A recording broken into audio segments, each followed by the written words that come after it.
Hola, buenas noches, muchas gracias por acompañarnos. Voy a leer brevemente, aunque ustedes ya los deben conocer, pero el currículum de ustedes tres es cortito, Mempo. Bueno, Guillermo Arriaga, en la punta derecha, escritor, productor y director de cine mexicano, escribió las películas Amores Perros, 21 gramos y Babel, con la cual estuvo nominado al premio Oscar por Mejor Guión. Escribió también la película Los tres entierros de Melquíades Estrada, con la que ganó la Palma de Oro en Cannes, en la categoría de Mejor Guión. Publicó las novelas El búfalo de la noche, Escuadrón Guillotina, Un dulce olor a muerte y El salvaje, con la que ganó el premio Mazatlán de Literatura 2007. Fue productor de la película venezolana Desde allá, que ganó el León de Oro en Venecia a la mejor película.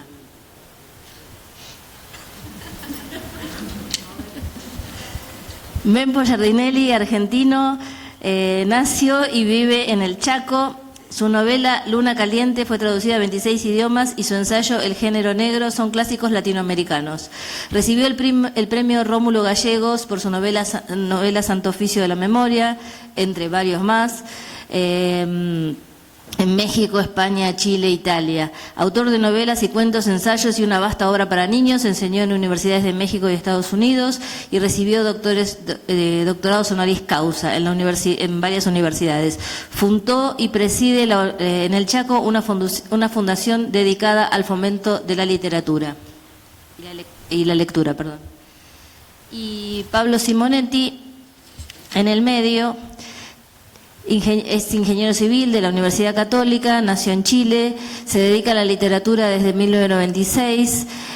Al año siguiente logró su primer lugar en el concurso de cuentos Paula con su retrato Santa Lucía, que luego fue, junto con otros cuentos, se reunió en Vidas Vulnerables. Es mención especial del Premio Municipal de Santiago. En 2004 publicó Madre que estás en los cielos, que fue traducida a 5 idiomas y es una de las 3 novelas más vendidas en Chile en los últimos 10 años. Luego publicó La razón de los amantes, La barrera del pudor, La soberbia juventud. Estoy resumiendo un poco para no leer todo. En mayo de 2007 publicó la novela Desastres naturales con una entusiasmada recepción por parte de los lectores. Es fundador, expresidente y actual director de la Fundación Iguales. Participó activamente en las tramitaciones de la Ley Antidiscriminación y de Acuerdo de Unión Civil.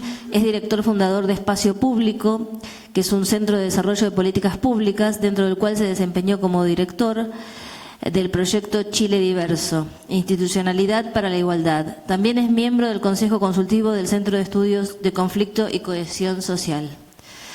Bueno, y la mesa tiene por título Los placeres de contar una historia. Entonces quería preguntarle a Pablo, para arrancar, si da placer contar una historia. ¿Hay placer en contar una historia? ¿Es esa la palabra indicada, el placer? Bueno, gracias Claudia y gracias a ustedes por yo me siento muy bien acompañado por ustedes tres, así que les agradezco la compañía y gracias a Centroamérica Cuenta por invitarnos. Yo sufro mucho antes de comenzar a escribir, en todo el proceso de preparación de la obra. Encuentro atajos para para arrancarme. Estoy siempre encontrando un pretexto para no sentarme a escribir, ¿no? Por mientras me da vuelta la idea, el personaje, la historia que vaya a contar. Sobre todo el personaje principal y el conflicto que lo tiene vibrando en mi imaginación. Entonces, ese momento para mí es de mucho sufrimiento porque me siento, primero que me siento incapaz, esto alguna vez lo conversé con Roberto Bolaño, y que le decía que yo me sentía como un enano debajo del escritorio y que tenía que levantar las manos. Justo vos un enano. ¿Ah? Justo vos un enano. Justo yo un enano. Y tenía que alzar las manos hasta llegar al escritorio y poder darle al teclado. Y Bolaño me decía, pero si tiene que ser todo lo contrario, me dijo, uno se sienta al escritorio y uno es dueño del computador y de la historia, y tú estás por encima de todo y por encima de todos los escritores de toda la historia del mundo. Y le dije, no, yo me siento lo más miserable que hay, me siento incapaz de hacer eso. Entonces es una anécdota que siempre recuerdo, y alguna vez pensando en ello, concluí que esa debilidad mía también es una fortaleza. O sea, yo siempre escribo mis historias desde la duda, desde el miedo, desde una suerte de estado de confusión. Pero entonces cuando hay algún hallazgo, cuando llego a algo de esa historia, cuando se presenta esa escena creada en la imaginación, me produce una satisfacción muy grande. Es como que me devolviera la entidad de escritor y me permitiera de nuevo creer en mí. Yo creo que todo esto tiene que ver con que estudié ingeniería, que nunca tuve una educación formal en literatura, entonces siempre vivo con una idea de ser un impostor, ¿no? Una persona que está en un lugar que no debería estar. Todo esto se suma a mi orientación sexual, que también yo por muchos años traté de ser una persona que no era, que era para cumplir con las reglas de mi familia, entonces también otra vez un impostor, ¿no? Estuve 20 años tratando de parecer quien no era. Entonces es un tema que me ronda. Ahora, yo siento un placer, y aquí se une lo que pareciera ser una desunión entre la ingeniería y la literatura, en mi caso se une, en el sentido que para mí una novela tiene algo de matemática, tiene una matemática propia, una matemática que podríamos decir que uno define sus condiciones de campo o sus condiciones de borde, como ustedes quieran llamarla, y sobre esas restricciones o ese mundo que uno se define, uno desarrolla la historia, y en busca de una verdad, de una ecuación fundamental, de un valor simbólico para aquello que ha buscado representar. Y en la proposición de la charla hablaba sobre la diferencia entre la historia y la ficción. Y yo ahí siento que hay un valor importante de la literatura que es, diría, una matemática propia que se asienta sobre la historia, sobre los hechos reales en que uno puede haberse basado para escribirla, y crea esta nueva matemática, esta nueva verdad. Es una verdad que se agrega a el basamento que existe a través de la documentación histórica o de la propia memoria o de las entrevistas que uno puede hacer respecto de un momento del tiempo en particular.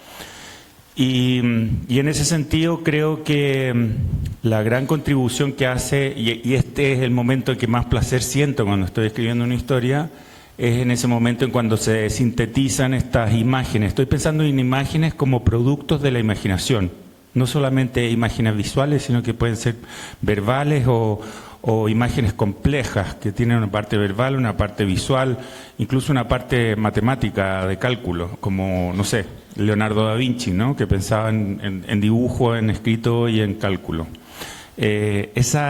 Cuando esas imágenes se sintetizan, que son productos de abstracciones, profundizaciones del intelecto, de la experiencia sensible, ¿no? Es algo sensible que entra en nosotros, se transforma en estos procesos de condensación y resulta en una imagen nueva, en una imagen que nosotros no sabíamos que teníamos disponible. Ese momento quizás es el más placentero y cuando no se presentan esas imágenes y uno está atado no sé, a la anécdota o a la historia que te hizo pensar en la posibilidad de escribir una novela, yo me siento muy miserable. Y ahí me pasó hace poco escribiendo una novela que sentí que no me podía desapegar de la realidad y sencillamente la dejé de lado porque creo que tiene, y en esto sigo a Calvino, yo soy un calvinista, pero calvinista de Ítalo Calvino. Y Ítalo Calvino lo sigo y yo creo que sí, que la realidad tiene mucho peso. En cambio, todos estos productos de la imaginación que van apareciendo en el proceso de la escritura de ficción son más leves y en ese sentido más simbólicos y más valiosos para el trabajo literario. Bueno, ustedes siéntanse libres de retomar la pregunta, pero voy a seguir con otras preguntas para no repetirnos, pero si quieren retomar alguna cosa, seguimos con esto. Ven, pues, yo preparando un poco la charla de hoy, vi que yo no sabía esto, que tu primer libro, que se llamaba ¿Por qué prohibieron las bicicletas? ¿Por qué prohibieron el circo? Se me mezcló con la revolución de la bicicleta. No está mal, ¿por qué prohibieron la bicicleta? También. Fue sacado de circulación y quemados, ¿no? O sea, hay una clara cuestión de censura en ese primer libro, en tu iniciación literaria. Entonces te quería preguntar, como una de las preguntas de la mesa es si la ficción es una herramienta confiable para preservar la memoria, y dado que alguno piensa que los libros hay que quemarlos para no preservar lo que está en los libros, ¿cómo este acto fundacional influyó en el resto de tu producción? Pavada de pregunta. Bueno, yo me quedé pensando en la primera pregunta. Quiero decir algo primero, y es que escuchaba a Pablo y sentía una distancia respetuosa, porque para mí la escritura es como una necesidad imperiosa a la que no puedo ni quiero resistirme. Yo sé que si hay dos cosas en la vida que soy, es lector en primer lugar y escritor en segundo lugar. Y sé que la literatura no es el camino hacia la felicidad, por lo menos en mi caso. Así que ni el placer ni el displacer, es algo que hago como respiro. Uno no siente placer por respirar o por comer. Yo escribo porque no puedo parar, porque a veces paro demasiado tiempo. Me he pasado varios años en sequía literaria, y lo que siento es una angustia muy grande, una impotencia, pero el concepto de placer con la escritura a mí no me funciona. Sí me funciona con la lectura, como lector sí, claro. Es decir, que a lo mejor escribo, hago literatura, pensando que ojalá alguien que lea le pueda proveer eso, ¿no? Como a mí me provee la literatura, que yo soy muy feliz leyendo.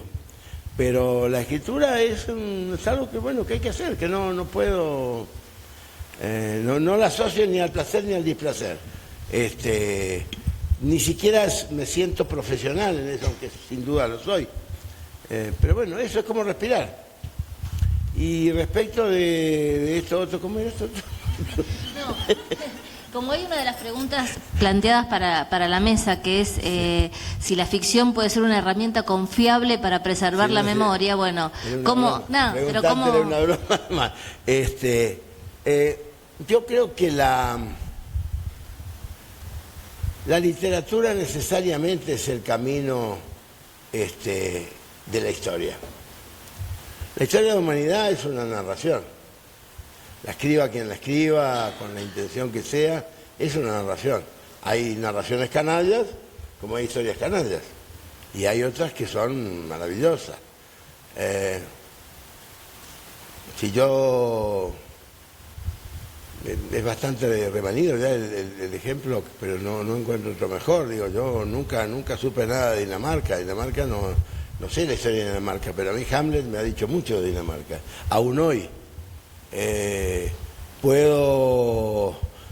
nunca me puse a estudiar la historia del 1300 florentino, pero leyendo la Divina Comedia yo tengo un conocimiento bastante, para mí, interesante de esos mundos.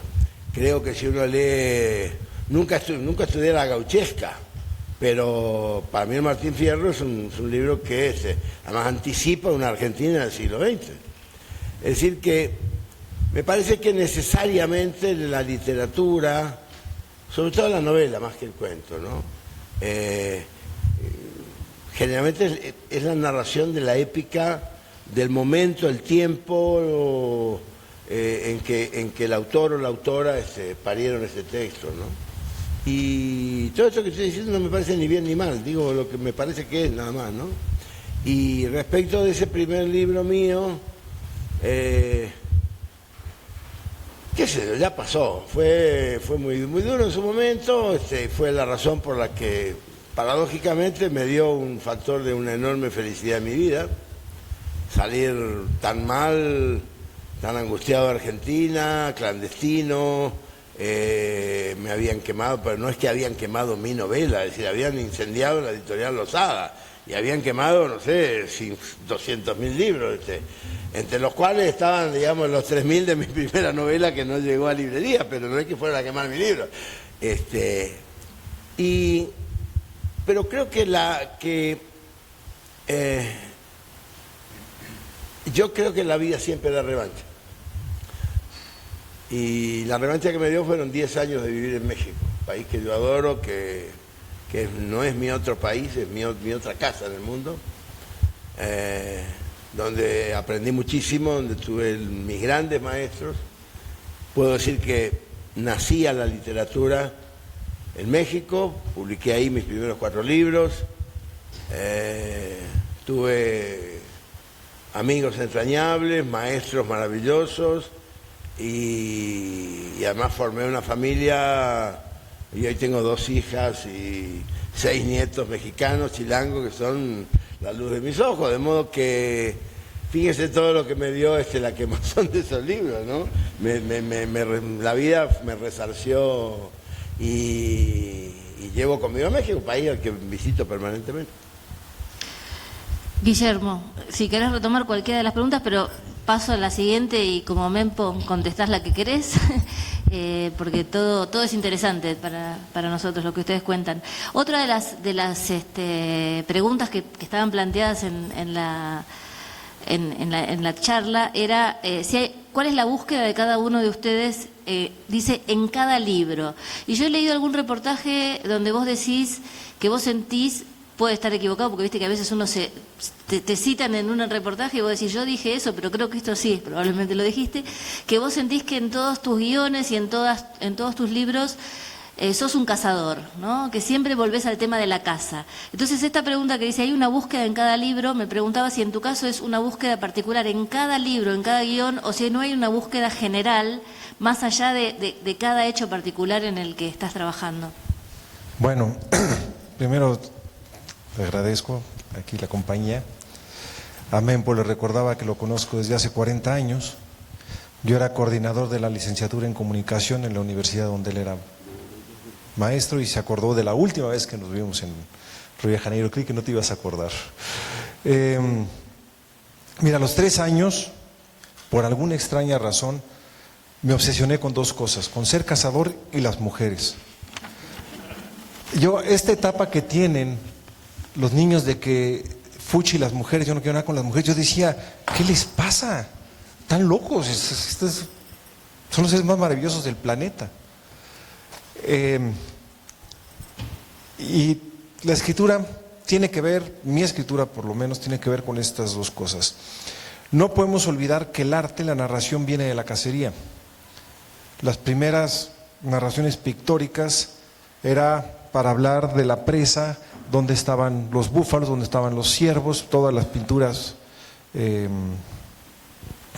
rupestres hablan de el acto de casar. Y la narración era en el fuego, quienes habían ido de cacería venían a contar a los demás de qué se trataba la cacería. Entonces es algo que lo tengo dentro de mí. No puedo yo evitar ser cazador. Es una pasión y la pasión significa padecimiento. Yo padezco la cacería, tengo una necesidad de cazar. Y por el otro lado, las mujeres, esta fascinación que tuve desde chiquito con las mujeres, era yo muy tímido. Y me gustaban mucho, pero yo no sabía cómo hablar con ellas. Entonces empecé a escribir cartas. 8 años, 9 años, empecé a escribir cartas y esa es la manera en que me acerqué a la escritura. Yo al igual, tengo en común con ustedes dos cosas. Con Mempo tengo esta necesidad fisiológica de escribir. Yo no lo veo como necesidad de respirar. Bueno, sí, quizás de respirar, porque si no escribo siento que me enveneno. Ahora, yo también me siento un impostor. Yo siento que en algún momento van a descubrir lo malo que soy, ¿no? Siempre creo que, el otro día lo decía, lo han dicho mucha gente, es muy común entre los creadores el síndrome de que algún momento van a descubrir cuán malo soy. Yo espero que no lo descubran rápido porque yo mantengo mi familia con la escritura. Yo sí vivo de escribir, no tengo trabajos paralelos. Vivo de escribir y hay esto que sucede entre los escritores, que solo tenemos un galón de tinta y se nos agota. Es terrible. Le sucedió a maestros como William Faulkner, que sus mejores libros los escribió entre los 30 y 40 años. O Hemingway. Si uno lee a Hemingway, lee después Al otro lado del río entre los árboles, dices, ¿qué te pasó, compadre? ¿Qué es lo triste? Porque uno siente que con la edad se puede ser mejor y no necesariamente. Te puedes hacer aún peor escritor. Entonces, yo sí espero que no se me acabe el galón de tinta porque literalmente de esto vivo. No tengo seguro social, no tengo nada. Yo lo único que tengo es mis manitas que escriben. Ahora, yo no tengo idea. Cuando yo me siento a escribir no tengo ningún plan. Tengo algunas cositas por ahí de qué se trata y empiezo a escribir. Aquí está mi editora, Mayra González, que es testigo que quise escribir una novela. Acabo de publicar una novela que se llama El Salvaje, que son 750 páginas, y dije, voy a escribir una novela cortita, rápida, una historia de amor de 100 páginas. Bueno, quiero decirles que llegué a la página 1480 y voy a la mitad. Y yo dije, ¿de dónde salieron tantas palabras? Así como tú tienes atajos, a mí los atajos se me rompieron, yo creo que los perdí. Y si hay esta necesidad de escribir, y yo, como no sé de qué se trata la novela, no tengo idea, tengo que dejar que la novela respire hacia donde tenga que respirar, los personajes se comporten como se quieran comportar y que la novela me dicte a mí de qué longitud va a ser y no yo dictarle a la novela de qué longitud va a ser. Entonces esta es mi aproximación con la escritura. Creo que en el caso de los tres, recuerdo concretamente Santa Lucía de Pablo, pero me parece que aplica para los tres, se busca en lo que han escrito, se dice, tiene reminiscencias autobiográficas. Bueno, ¿cuánto hay en lo que escribe cada uno de ustedes? ¿Cuánto es lo que ponemos de lo de uno y qué tan disfrazado? Bueno, sí, me gusta que haya citado Santa Lucía porque precisamente es un cuento que no es autobiográfico, pero todo el mundo piensa que es autobiográfico. Te decía porque es como... y me miran así con una cara de sospecha, tratando de sacar ese fondo oscuro de sexo anónimo en cerros nocturnos y lluviosos. Y no, bueno, claro, yo les digo, mira, es que yo tenía un departamento que miraba justo al cerro y me tocaba observar muchísimo la actividad sexual que había en el Cerro Santa Lucía de las noches, cosa que ya no ocurre porque le pusieron un cerco alrededor, entonces la gente no puede ir a gozar de la vida ahí, pero sí, era supuestamente un caso peligroso y un lugar peligroso y yo siempre pensé que era un motel, pero al aire libre y gratis, ¿no? Y bueno, y eso ocurría con mucha frecuencia y claro, allí hay una proyección mía porque me obsesionaba mucho verlo y me imaginaba historia, entonces de ahí yo me imaginé la historia de este señor que está volviendo a la casa con su mujer y que tiene un encuentro visual con otro hombre.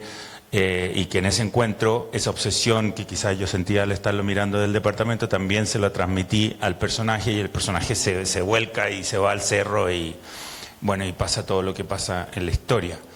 Pero es lo que te decía, que yo encuentro que yo ahí no estaba contando para mí no estaba contando el drama de los hombres casados que vivían una doble vida en cuanto a su homosexualidad, sino que estaba tratando de encontrar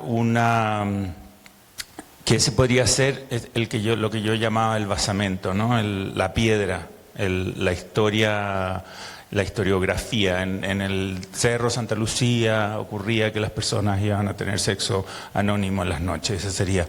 Pero representarlo o contarlo así de manera plana o historiográfica, sencillamente a mí no me terminaba de convencer. Entonces lo que andaba buscando era una imagen, que esa imagen es finalmente la que hace que ese cuento se hiciera conocido y que quisieran censurarlo. ¿Cuál es la imagen? Él llega a su casa y entra a la ducha porque le ha dicho a su mujer que se ha caído por la ladera, como está lloviendo viene todo embarrado, pero en el fondo está embarrado porque hizo otro tipo de cosas en el cerro.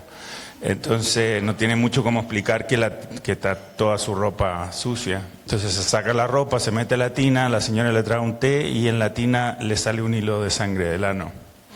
Entonces esa imagen, buscarla fue como y esa imagen después tiene mucha, porque es una imagen simbólica. Y de nuevo voy a recurrir a Calvino, que es como mi mentor en todo esto, que digo yo que Calvino siempre dice, hay escritores que buscan ser el cristal y otros que buscan ser la llama. Para mí esa imagen es como una imagen de llama. Y entiendo que la historia autobiográfica de cualquiera de nosotros puede ser fundamento de una novela o de un cuento, pero no necesariamente en sí mismo es iluminador o simbólico como puede ser el cristal o la llama. Entonces esa búsqueda creo yo que es la interesante, y cuando uno se queda con su pura historia seguramente no va a terminar de ser iluminadora para nadie más. Guillermo, yo me acuerdo ahora que también leí en algún reportaje, y puede no ser así, pero que vos decías que de chico tuviste una pelea muy fuerte callejera que te hizo perder el sentido del olfato, ¿era?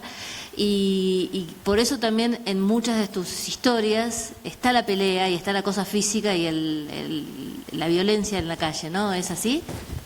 Sí, mira, hablando de autobiográfico, ahorita que publiqué El Salvaje dije que estaba basado en hechos reales que nunca sucedieron, ¿no? Es más, hasta el personaje principal queda huérfano a los 14 años, a los 17 años, perdón, sus padres mueren en un accidente, y cuando he presentado el libro mucha gente se acerca a decir, me siento mucho la muerte de tus padres. Cuando mi padre a los 93 años presentó El Salvaje, desafortunadamente murió hace unos meses, pero todavía le dio tiempo de presentar El Salvaje. Sí uso parte de lo que me ha sucedido en la vida, no porque creo que sea particularmente interesante, sino porque el mundo en el que crecí sí me parece que es interesante. Ahora tuve una pequeña reflexión en Twitter con una usuaria de Twitter que decía que le faltaba calle a los escritores mexicanos. Yo sí me aprecio haber tenido mucha calle, no fue una pelea la que tuve, fueron muchas peleas, esto explica por qué quedé así. Sí, sí perdí el olfato, crecí en un barrio bravo, y en barrio bravo medir 1,88 como medía, ahorita ya no mido 1,88, pero y tener ojos claros pues era para todo el mundo quería pelearse conmigo. Entonces tuve que pelearme todos los días. Yo traía un cuchillo aquí guardado en la manga, desde los 12 años y lo sacaba con mucha rapidez. En alguna ocasión, yo iba a una escuela privada, vengo de Barrio Bravo, pero voy a una escuela privada, llega el bully, primero de secundaria, me empuja porque hablo yo con un acento norteño que no le gusta, el típico bully, el gordo, grandote, y la primera reacción fue sacar el cuchillo y ponérselo en la garganta. Y lo iba a matar, yo tenía 12 años. Y me decían, te van a expulsar. Sí, pero este güey se muere. ¿No? Este cabrón se muere. Entonces, pues a mí sí me parece interesante que un muchacho de 12 años traiga un cuchillo. Y que lo sea y que tenía mucha práctica para sacarlo. O sea, yo podría ser rápido, sacarlo y Pablo, chao. ¿No? Y tenía un perro muy loco, loquísimo, que se peleaba contra todo. ¿No? Sí. El perro se salía y mordía y mataba lo que se... Yo tenía 8 años, 9 años cuando me dijeron, tu perro mató al campeón de las peleas de perros. Era un perro horrible, no era un Rottweiler como... Hay una película que se llama Amores Perros que yo escribí y era un perro, el mío sí era horrible, pero asesino. Entonces me parecía muy interesante mi perro y escribí Amores Perros. Y ahora en El Salvaje hay un perro lobo que sale corriendo, ve un mecánico, le brinca y le arranca el bíceps. Eso hizo mi perro. No, era muy entretenido mi perro. Entre mi perro y mi cuchillo sí hicimos cosas muy locas, ¿no? Pero a lo que voy es que yo sí tengo calle, trato de hablar de la calle, me gusta que el barrio me ha ayudado mucho a ser el escritor que soy, pero no necesariamente es un requisito para ser un escritor. Ahí tenemos el caso de Borges. Creo que Borges perdió la virginidad, ustedes sabrán más que yo, como a los 39 años y trabajó por primera vez a los 43. Le decían Georgie. A alguien que le dicen Georgie, pues no le das un quinto por él, pero es Borges. Entonces no necesariamente la autobiografía es útil. Esa es mi conclusión. Mempo, ¿cómo afecta lo autobiográfico tu obra? No lo afecta, creo que... Es decir, yo no en general no escribo, y siempre he sido muy consciente de que yo no tenía que escribir mi vida o cosas de mi vida. Aparecen, sin duda, porque es inevitable. Como bien dice Guillermo, decir, las cosas que te pasan en la vida o que te pasaron en la niñez, o qué sé yo, peleas, traumas, cosas, van a aparecer, pero no es solamente el santo oficio de la memoria. Sí, esa novela que me llevó casi 10 años escribirla, después me dio muchas satisfacciones, pero fue la única novela, el único texto que sí trabajé con conciencia autobiográfica y de familia. Pero es la única. Y la familia de la novela no es mi familia, siéndolo. Y el personaje Pedro no soy yo, pero tiene muchos rasgos míos. Porque era una construcción, yo quise hacer con esa novela, era construir una épica sociopolítica, literaria, alrededor de la Divina Comedia y cómo la Divina Comedia determina, como obra literaria, determina una familia de inmigrantes analfabetos. Y cómo a lo largo de varias generaciones, que no eran necesariamente mi familia, pero obviamente, digamos, en la novela hay 10 tías, yo tuve 3 tías determinantes, ¿no? Tuve una hermana, ahí hay 4 hermanas, es decir, empezaron a pasar cosas. Fue la única novela durante 10 años, sí tuve una conciencia de que era mi vida, la vida de mi colectividad, era la vida de los abruceses en Argentina, era la inmigración, la miseria, en fin, ahí tuve una cosa, pero fue la única novela, fueron 10 años, ¿no? Pero el resto de mis textos pueden aparecer episodios, qué sé yo, pero nunca escribí ni para la felicidad ni para la venganza, cosa que también sé que mucha gente lo hace y le sale bien. Yo muchas veces siento que me preocupo más por el estilo, me interesa más el estilo. Es decir, por ahí puedo tener una anécdota, una situación, o de repente el plot de una novela, pero donde yo pongo más esmero, donde más me preocupa, es en la inalcanzable perfección textual, ¿no? Yo en mis contratos de hace muchos años pongo que a mí no me corrigen el texto. ¿Sí? No me lo tocan. No hay editing. Si me van a hacer editing, contrate a otro. Así es, de hecho lo tengo. ¿Y si tenés un error? Es que un error yo sé que material. no lo voy a tener porque cuando yo entrego el texto he tenido lectores de mi confianza que me van a detectar eso. A mí me importa mucho la expresión porque creo que la expresión es la que, digamos, un episodio puede relucir por lo que sucede, digamos, ¿no? El caso de Amores Perros, a mí, tú mencionabas ahora, a mí todavía es un film y es un texto, a mí me conmueve mucho, todavía hoy. ¿Y la cuánto tiene ya? ¿20 años? ¿15? Claro. Y textos así que de repente son parte ya de la memoria colectiva y de la individual. Pero en mi escritura, si yo logro tener más o menos resuelto la situación, lo que va a pasar y demás, mi trabajo más arduo es el burilado del texto. Es decir, me gusta encontrar, el castellano es una lengua riquísima, tan rica, tan rica, tan rica, y esta es una enseñanza de don Juan Filloy, que fue uno de mis dos Juanes, ¿no? Y don Juan decía que la lengua castellana en ese entonces, estoy hablando hace 30 años, tenía 73.000 vocablos.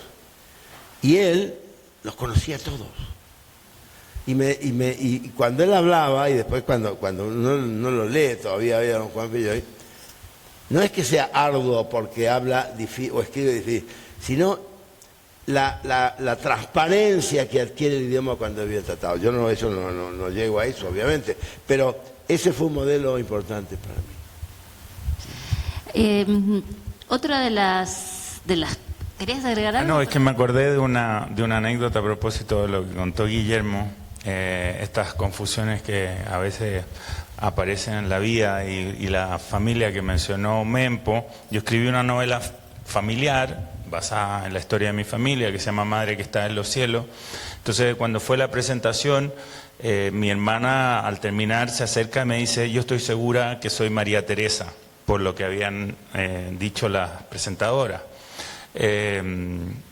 Y algo, claro, está en cierto modo inspirado en ella, pero un personaje distinto a ella. Produjo mucho comentario dentro de la familia esta novela. A los 2 días las primas hermanas la habían leído, habían llamadas por teléfono, quién era quién y el otro.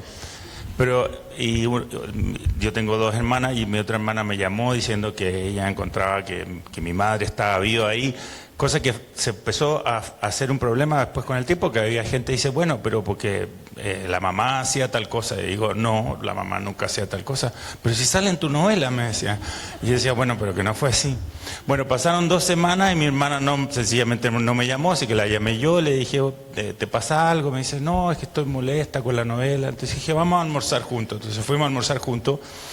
Y yo le dije, mira, sí, tiene una inspiración en ti, pero María Teresa es mucho mejor persona que tú. Y Andrés, que era el que podría representarme a mí, es mucho mejor persona que yo. Son personajes heroicos en cierto sentido, porque superan sus adversidades. María Teresa es una mujer que, a pesar de toda la discriminación que sufre por parte de sus padres, termina cuidándolos en la muerte, al momento de morir.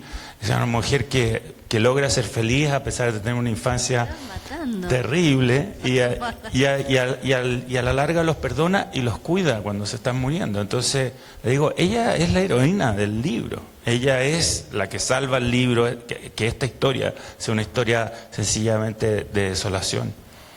Entonces me quedo mirando así, no muy convencida, pero yo dije, con esto lo voy a convencer. Y dijo, ya, se cayó. Se pasó el almuerzo, vino la feria del libro, era la primera vez que yo firmaba libros, porque en la feria anterior nadie, pasaba la gente por delante mío, nadie me pidió que le firmara el libro. Y aquí había una fila de gente esperando aquella, puras mujeres a todo esto, en esa época. Los hombres se paraban lejos porque no se les fuera a pagar algo.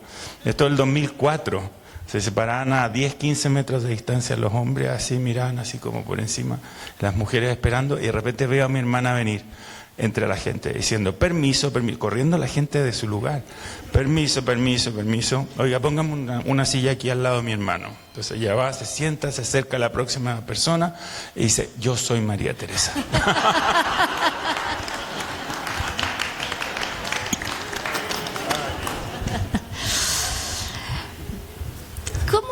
Oye, ¿me permiten? Yo solo quiero agregar algo. Yo, por favor, quisiera que alguien quemara uno de mis libros. Yo quisiera que el Papa Francisco lo prohibiera y que Trump lo quemara. Si quemaran mi libro, entonces, por favor, les pido encarecidamente que alguien compre mis libros y los queme aquí en Costa Rica y digan que no se puede leer esa inmoral novela. Se los ruego. Y yo en El Salvaje, el personaje se llama Juan Guillermo, lo hice a propósito, para que tuviera dudas, y el hermano se llama Carlos, como se llama mi padre y mi hermano. Pues mi hermano la empezó a leer y se ofendió tanto de que el personaje fuera un narco, que ya dijo, yo no voy a leer esta novela. Estoy muy molesto que me pintes así, ya todos en el trabajo creen que yo fui narco. Le digo, no te hagas, hermanito. A mí me gustaría decir que esto que están diciendo Pablo y Guillermo me ratifica y me explica por qué yo no quiero escribir cuestiones familiares. Y solamente en Santo Oficio de la Memoria, que es una novela que recorre, digamos, la Argentina desde 1880. Claro, ahora que yo escribí porque estaban todos muertos. Entonces, porque evidentemente si hubieran estado vivos, sí me hubieran reclamado. Esto es evidente. Y el reclamo tiene que ver con una cosa, me parece, narcisista de las personas, ¿no? Es decir, a María Teresa no le gustó el María Teresa, pero estaba fascinada de ser personaje de la novela, esto no hay duda. ¿No? Entonces esa cosa, el narcisismo los lleva, pero querrían la perfección, como todo Narciso. Entonces, pues ahí está la explicación. Ahora ya no le gusta de nuevo. Otra de las consignas que teníamos para la tarde de hoy es cómo se relacionan ustedes con las nuevas generaciones de escritores, de cineastas, cómo leen, si es que leen a los nuevos autores y a los nuevos directores, guionistas, etcétera. No sé si querés empezar, Guillermo, para empezar por distintos lados. Bueno, yo siempre procuro leer y ver lo que está en boga, ¿no? Lo que está haciendo las nuevas generaciones. Me parece interesante ver cómo es el mundo. A mí me está costando cada vez más trabajo el mundo contemporáneo. No sé en qué momento nos hicimos tan moralistas. Las redes sociales han hecho de un moralismo. Digo, yo soy cazador y es como si hubiera yo violado a la mamá de estas mujeres. Matas animales por diversión. Me suena como tienes sexo por diversión. No, hay una cosa muy moralista que me cuesta trabajo entender, y sí hay preocupaciones vitales que yo necesito aproximarme desde el punto de vista de la creación para ver con quién me estoy relacionando, porque al fin y al cabo van a ser mis lectores. Qué horror que mis lectores sean mayores de 60 años, ¿no? Yo sí quiero que me lean los jóvenes, y por fortuna mi novela, aunque se lleva a cabo en los años 60 y no hay celulares, sí llegan muchos jóvenes a decirme de 16, 17 años que la novela les ha gustado mucho. Entonces sí tengo una necesidad de estar en contacto con las nuevas generaciones. ¿Y lees más o mirás más cine mexicano, o no tenés, digamos, no hay fronteras en esta cuestión? No, yo veo, sí leo mucha literatura mexicana y sí veo cine mexicano porque quiero saber qué se está haciendo, y tengo también interés de qué se está haciendo en el mundo, ¿no? Mucho interés de qué se está haciendo en el mundo. Yo, igual que Mempo, comparto una obsesión por el estilo. Me obsesiona a rabiar la construcción del lenguaje, y repito un párrafo hasta 50 veces con tal de que el estilo que yo creo que debe de ser quede ahí. Entonces yo sí quiero ver cómo escriben otros, pues, cómo es el manejo del estilo de otros. Yo no.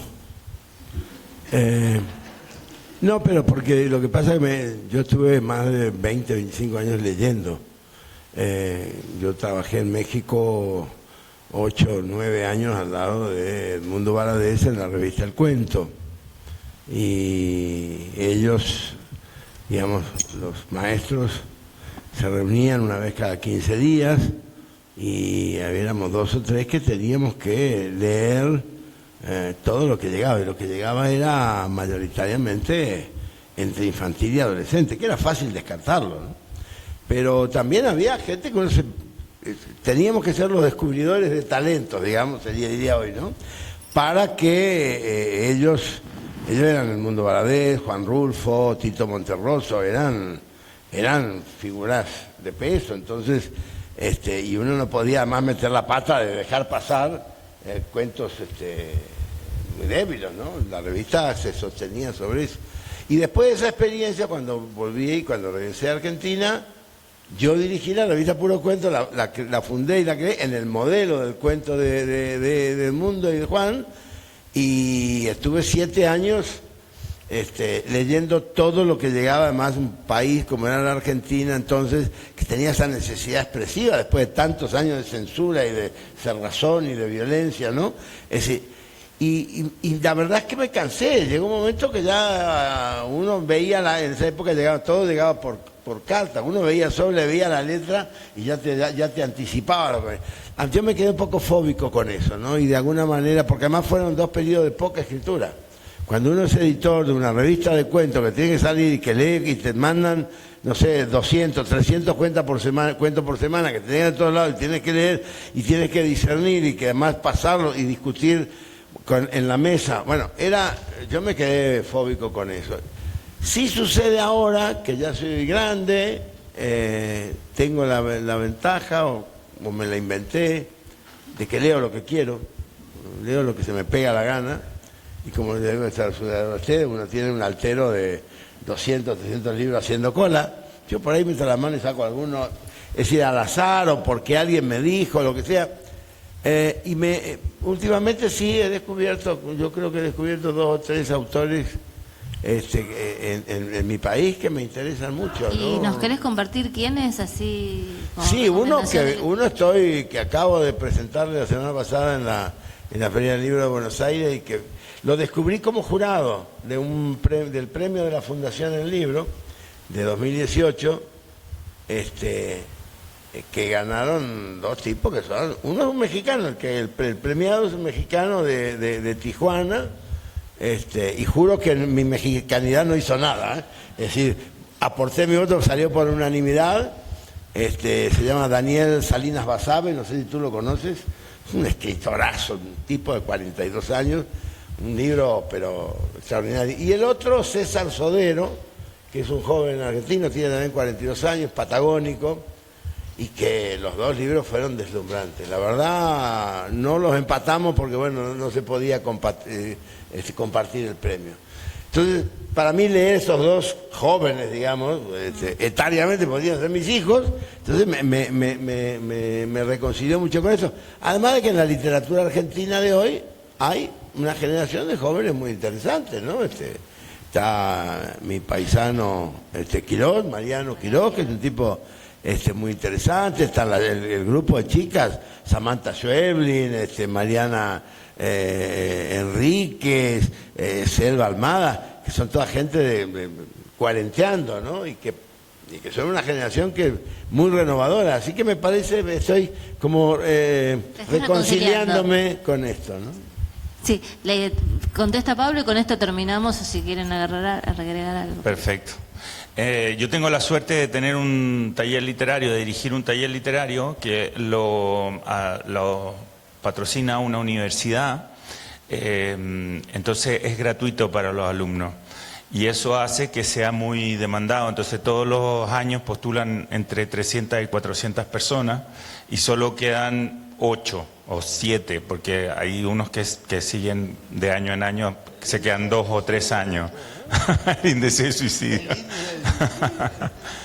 Pero fíjate que los que quedan finalmente se han ganado todos los premios habido por haber. Yo fui jurado de un premio que había varios de tu taller. Habían varios, claro, habían varios de ese taller. Hice el premio a las mejores obras literarias.